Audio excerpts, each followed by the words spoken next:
வணக்கம் நேர்களே. இன்று நாம் பார்க்க இருப்பது ஒரு சிறுகதை தான். எழுதியவர் கிருஷ்ணதாஸ் ஆனந்தன் அவர்கள். பட்டை தகடு என்கின்ற தலைப்பில் அவர் எழுதி வந்து இருக்கிறது. கணையாளி என்கின்ற மாத இதழில், மே மாத கணையாளி இதழில் வெளிவந்த அந்த கதையை தான் நான் வாசிக்கப் போகிறேன். நீங்கள் கேட்டுவிட்டு தங்களுடைய மேலான கருத்துக்களை பதிவிடுங்கள் என்று சொல்லிக்கொள்கிறேன். அன்பு நேயர்களே, இதோ கதைக்குள் செல்லலாமா? விழ தயாராக இருந்த சுண்ணாம்பு அடுக்குகளை ஆட்காட்டி விரலால் தொட்டு பார்த்து மெதுவாக தட்டியதும் உடைந்து விழுந்தன. சுவர்களின் நிலையை ஒரு கணம் நோட்டமிட்டதும் தோல் பையை கீழே இறக்கி வைத்தார் பாலு என்கின்ற பாலசுப்பிரமணியம். இறக்கி வைக்கப்பட்ட பையிலிருந்து பட்டி தகடு ஒன்றை கையில் எடுத்தார். அது அவரது ஆஸ்தான கருவி.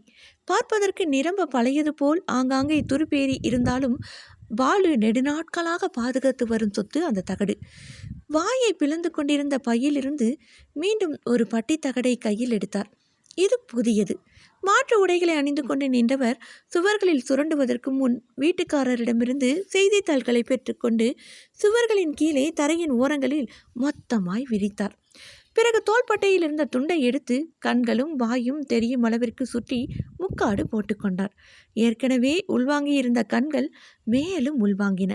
பல்லாண்டுகளாய் பீடி புகைத்து வந்திருந்த உதடுகள் கண்ணங்கருவென்று சுருக்கங்களோடு நடுவில் ஒரு கோடிட்டபடி இருந்தன. இந்த சமயத்தில் பாலு பீடித்துண்டு ஒன்றை பற்ற வைத்து கொண்டு குபுகுபு என புகைப்படலம் கிளம்பியதும் பழைய பட்டி தகடை கையில் எடுத்தார். இப்பொழுதுதான் பாலுவிற்கு அருகில் நின்றிருந்த பூவையாவின் நினைவு திரும்பியது.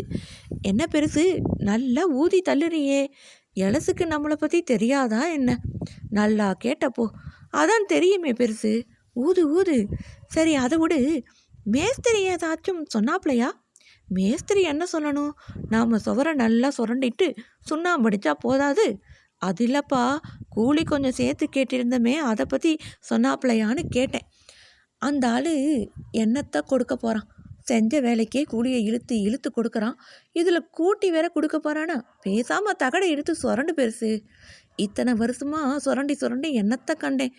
கை ரெண்டும் தேஞ்சு ஓஞ்சு போயிருக்கு, அவ்வளோதான். ஆனாலும் இதுதான் எனக்கு தெய்வம். இப்போ எதுக்கு இத்தனை சடவு? வேலையை பிடிச்சி செய்கிறியா இல்லை பிடிக்காம செய்கிறியா? பிடிக்காமையா இத்தனை வருஷம் இந்த வேலையை செஞ்சுட்டு வரேன். வேற என்ன பெருசு, நம்ம கேட்டு பார்த்தாச்சு. அந்த ஆள் சேர்த்து கொடுத்தா வாங்கிக்க வேண்டியது தான். என்னமோ பூவையா, பொழைக்கிற பொழப்புல நிம்மதியே இல்லை. புலம்பிட்டே நிற்க போறியா பெருசு?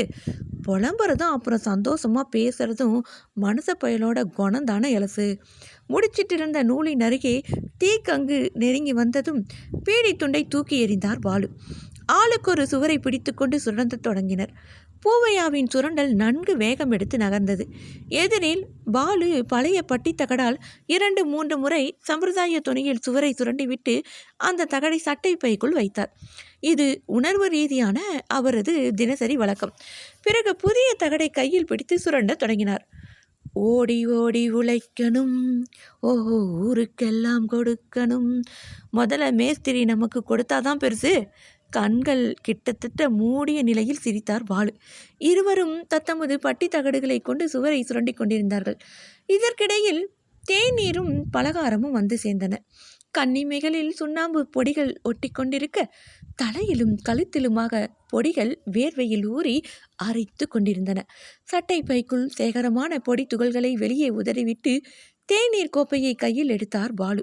பலகாரங்களை செய்தித்தாள்களில் பிடித்து கொண்டு இருவரும் கடித்தனர். வடையில் சூடு கம்மியாக இருக்குது, சூடாக இருந்திருந்தா நல்லா இருந்திருக்கும் என பூவையா முணுமுணுத்தான். ஆறிப்போன வடைக்கு கூட மதிப்பில்லை பாத்தியா எலசு? வர வர நீ பேசுகிறதொன்னும் புரியலையே பெருசு. மறைச்சி வச்சு பேசுகிறாப்புல இருக்கு. நீயும் ஒரு நாள் என்ன மாதிரி பெருசாக மாறும்போது புரியும். அட என்னன்னு தான் சொல்லேன். உன்கிட்ட சொல்கிறதுல என்ன இருக்குது? நீ தான் எனக்கு பேச்சு துணையாக இருக்கிற ஒரே ஆறுதல். புரிஞ்சு போச்சு. உன் பிள்ளைகளை பற்றியே நினச்சிட்டு இருக்கியா? அவங்க என்னையை எவ்வளவு வெறுத்தாலும் மனசு அவங்கள சுற்றி சுற்றி தான் வருது. வடை ஆறி போச்சுன்னு சொன்னது தான் தப்பாக போச்சு. ஏன் அதையே நினச்சிட்டு இருக்க பெருசு? உனக்கு என்ன ராசா மாதிரி தான் இருக்க. இப்போ உன் கோட்டையில் நீ தான் இப்போது ராசா. கோட்டையில் ராசா மட்டும் இருந்து என்ன ஆக போகுது? மகராசி அவளும் போனதுக்கு பிறகு வெறுத்து போவது வாழ்க்கையே. இது சரிபட்டு வராது போலையே பெருசு. நீ இன்னைக்கு என் கூட வீட்டுக்கு வா, அங்கே போகலாம். அதுக்கு முன்னாடி வா போய் வேலையை பார்ப்போம். பெரிய தூக்குவாளியில் சுண்ணாம்பு, நீலம், தண்ணீர் ஆகியவற்றை பாலு கலந்து கொடுக்க சிறிய தூக்குவாளி ஒன்றில் எடுத்துக்கொண்டு ஏணியில் மேலேறினான் பூவையா. ஏணியை பிடித்து கொண்டு நின்றார் பாலு. ஆனால் மனம் தள்ளாடி கொண்டிருந்தது. சரசரவென தூரிகை வேகம் எடுத்து சுவரில் வெள்ளை பூசிக்கொண்டிருந்தது. அவர்களது உரையாடலும் அவ்வப்போது நிகழ்ந்தது.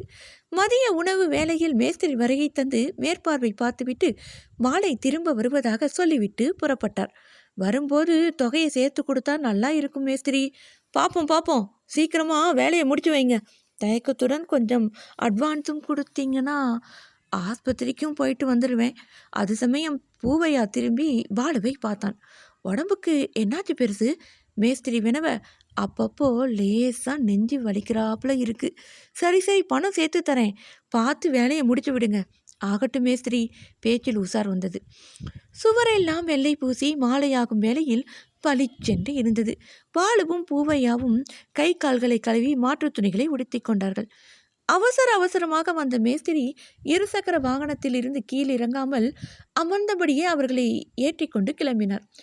தூக்குவாளியில் தூரிகைகளை வைத்துக்கொண்டு அமர்ந்திருந்த பாலு பூவையாவுடன் முணுமுணுத்தவாறே வந்தார்.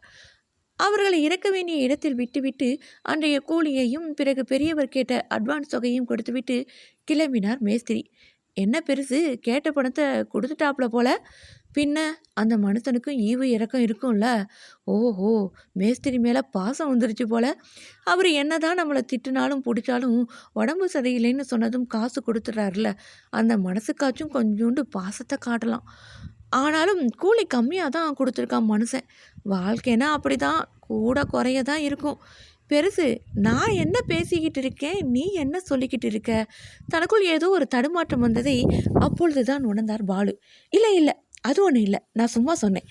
இல்லை நீ காலையிலிருந்து ஒரு மார்க்கமாக தான் பேசிக்கிட்டு இருக்க. என்னாச்சு? ஆஸ்பத்திரி எதுவும் போகணுமா? அதெல்லாம் ஒன்றும் வேண்டாம், நாளைக்கு பார்த்துக்கலாம். சரி, பார்த்து நடந்து வா, வீட்டுக்கு போவோம்.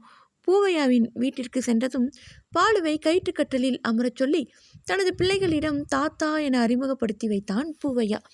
அவனது மனைவியும் ஒரு சொம்பில் தண்ணீர் கொண்டு வந்து பெரியவரிடம் கொடுத்துவிட்டு வாங்க என்றாள். பிள்ளைகளுடன் பேசி மகிழ்ந்ததில் பெரியவருக்கு நேரம் போனதே தெரியவில்லை. பூவையா பெரியவரை அமர வைத்து அவருக்கு இரவு உணவை மனைவியிடம் வழங்கச் சொன்னான். நீயும் உட்காந்து சாப்பிடு அலசு. நீ முதல்ல நல்லா சாப்பிடு பெருசு, நாங்கள் எல்லாம் அப்புறம் சாப்பிட்டுக்கிறோம். குழந்தைகளையாச்சும் உட்காந்து சாப்பிட சொல்லு. குழந்தைகளும் பெரியவரின் அருகில் வந்து அமர்ந்தார்கள். பெரியவரும் குழந்தைகளிடம் பேசிக்கொண்டே சாப்பிடலானார். அவர்கள் உணவருந்தி முடித்ததும் பூவையாவும் மனைவியும் உணவருந்தினர். பிறகு பெரியவருக்கு படுக்கை விரித்து கொடுத்தார்கள். அவர் உறங்குவதற்கு முன்பாக பூவையாவை அருகே அழைத்து கட்டி பிடித்து கண் கலங்கினார். அட, என்ன பெருசா அழுதுட்டு இருக்க? ரொம்ப நாள் கழிச்சு மனசு இப்போதான் குளிர்ந்திருக்கு. அதான் பெத்ததுங்க கூட கண்டுக்கல. நீ நல்லா இருப்ப பூவையா, நல்லா இருப்ப. சரி பெருசு, ரொம்ப பொங்காத, படுத்து தூங்கு. காலையில் ஆஸ்பத்திரிக்கு போவோம், சரியா? சரி என்று கண்ணீரை துடைத்து கொண்டு உறங்கச் சென்றார். ஆறு மனமே ஆறு, அந்த ஆண்டவன் கட்டளை ஆறு. ஆறு மனமே ஆறு, அந்த ஆண்டவன் கட்டளை ஆறு. சேர்ந்து மனிதன் வாழும் வகைக்கு தெய்வத்தின் கட்டளை ஆறு என்கின்ற கவியரசு கண்ணதாசன் வரிகளுக்கு டி.எம். சௌந்தரராஜனின் குரல் வானொலியில் ஒலித்து கொண்டிருந்தது. பெரியவரின் மனமும் மெல்ல மெல்ல ஆறிக்கொண்டிருந்தது. நன்றாகவும் உறங்கி போனார். மறுநாள் காலை விடிந்ததும் இருவரும் மருத்துவமனைக்கு சென்றார்கள். அவரை பரிசோதித்த மருத்துவர்கள் கட்டாயமாக 3 மாதங்களானும் ஓய்வெடுத்த பின் தான் வேலைக்கு செல்ல வேண்டும் என அறிவுறுத்தினார்கள். அங்கிருந்து புறப்பட்டதும் பெரியவர் மௌனமாகவே வந்து கொண்டிருந்தார். பூவையாவின் கேள்விகளுக்கு சரியாக பதில் சொல்லவே இல்லை. கடமைக்கு சொல்லியதாய் அவை தோன்றின. இப்போ என்ன பெருசு, அப்படி என்ன ஆயிருச்சு? 3 மாதம்தானே. 3 மாதத்துக்கு நான் செலவுக்கு என்ன பண்ணுவேன்? வீட்டிலையே எப்படி தங்குவேன்? வேலைக்கு போகலைன்னா பொழப்பு ஓடாதில்ல. இந்த ஒண்டிக்கட்டையை கவனிச்சுக்க யார் இருக்கா? என்ற கட்டி காப்பாற்றின மகராசியும் நிம்மதியாக போய் சேர்ந்துட்டா. பிள்ளைகளும் பாரமாக நினச்சி விட்டுட்டு போயிட்டாங்க. செத்து போகிறது தான் மேல். இங்கே பாரு பெருசு, இப்படியெல்லாம் பேசிக்கிட்டு இருக்காத. என்ன அப்போது நான் உன் புள்ள மாதிரி இன்னும் சொல்லுவேன்? அதெல்லாம் சும்மாதானா? நான் பார்த்துக்க மாட்டேனா உன்னை? அப்படி இல்லடா இளசு, உனக்கு பொண்டாட்டி பிள்ளைங்கன்னு இருக்குது. அவங்களையெல்லாம் நீ பார்த்துக்கணுமில்ல. இதில் என்னைய பார்த்துக்க நேரம் இருக்கா? அது சரி, நீ இப்படியே பேசிக்கிட்டு நிற்ப, என் கூட வா என பெரியவரின் கைப்பிடித்து அவரது வீட்டுக்கு பத்திரமாக அழைத்து சென்றான் பூவையா. சரி பெருசு, சாப்பிட்டு நல்லா ரெஸ்ட் எடு. பாத்தியா, நீயும் விட்டுட்டு போகிறேன்னு சொல்கிற. அப்படி இல்லை பெருசு, அப்பப்போ வந்து உன்னை பார்க்குறேன். அது இல்லை எலசு, உன் கூட இருந்தால் நேரம் போகிறதே தெரியாது. நீயும் இல்லாமல் நான் மட்டும் தனியாக எப்படி இருப்பேன் பெருசு. ரொம்ப நாளைக்கு அப்புறமா நீ இல்லாமல் நானும் தான் வேலைக்கு போகிறேன். எனக்கும் கஷ்டமாக தானே இருக்கும். ஆனால் டாக்டர் உன்னை ரெஸ்ட் எடுக்க சொல்லியிருக்காருல்ல. டாக்டர் சொன்னால் என்ன, நான் வரேன் உன் கூட. அடம் பிடிக்காத பெருசு, நல்லா ரெஸ்ட் எடு, புரிஞ்சுதா? பெரியவர் எதுவும் பேசாமல் தலை கவிழ்ந்து மௌனமாக நின்றார்.